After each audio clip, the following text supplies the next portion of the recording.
Hello everyone, नमस्कार। स्वागत है आपका हमारे यूट्यूब चैनल पर। आज हम बुद्ध की कही गई एक कहानी सुनाने जा रहे हैं। बुद्ध ने समझाया एक बालक को। बुद्ध ने समझाया कि ज्ञानी इंसान कैसे अपने ऊपर राज कर सकता है। एक लड़का बहुत चतुर था। उसने बहुत सी कलाएं सीखी थी। उसने तीर चलाना आ गया था। वह नाव खेने लगा और बढ़िया से बढ़िया मकान भी बनाना सीख गया। उसके बाद वह घर लौटा। बड़े घमंड से वह लोगों से कहता था कि इस दुनिया में मेरे मुकाबले का कोई नहीं है और मैं सब कुछ जानता हूँ। गौतम बुद्ध ने यह देखा तो सोचा कि इसे शिक्षा देनी चाहिए। उन्होंने एक बूढ़े का रूप बनाया और हाथ में भिक्षा पात्र लेकर उसके पास चले गए। लड़के ने पूछा कि तुम कौन हो?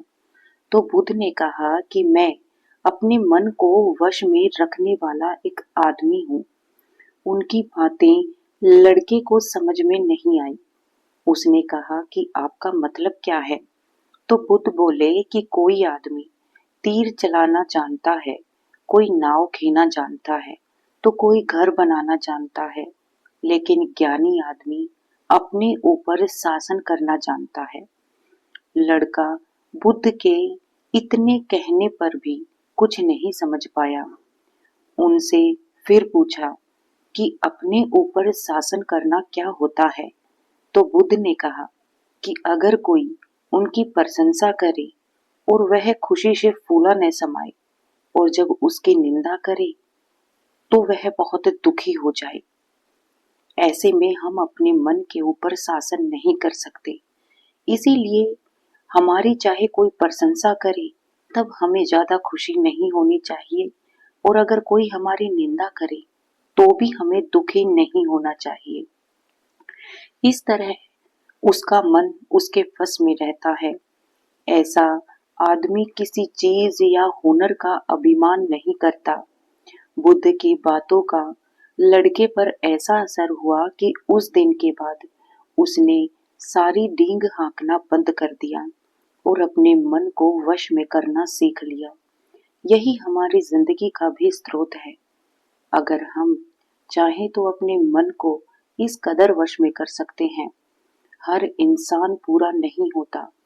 किसी में कोई ना कोई कमी खामी जरूर होती है।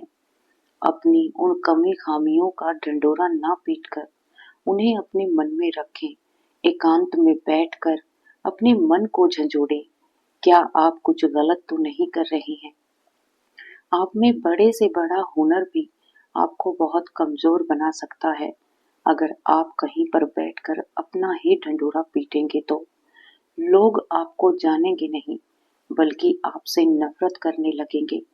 आप जहाँ भी दिखेंगे लोगों को लगेगा कि अब ये यहाँ बैठकर फालतू की बातें ही करेगा। इसीलिए हमें हमारा मन, हमारा दिमाग वश में करना आना चाहिए। चाहे कोई खुशी हो या गम हो, जिंदगी के मोड़ पर दुख और सुख तो हमेशा आते ही रहेंगे। ये थी हमारी कहानी। गौतम बुद्ध ने किस तरह एक लड़के को बता दिया कि अपने मन को काबू में कैसे रखते हैं। कैसी लगी कहानी प्लीज कमेंट बॉक्स में जरूर बताइएगा, और ऐसी ही बेहतरीन गौतम बुद्ध की कहानियां सुनने के लिए चैनल को सब्सक्राइब कीजिएगा। धन्यवाद।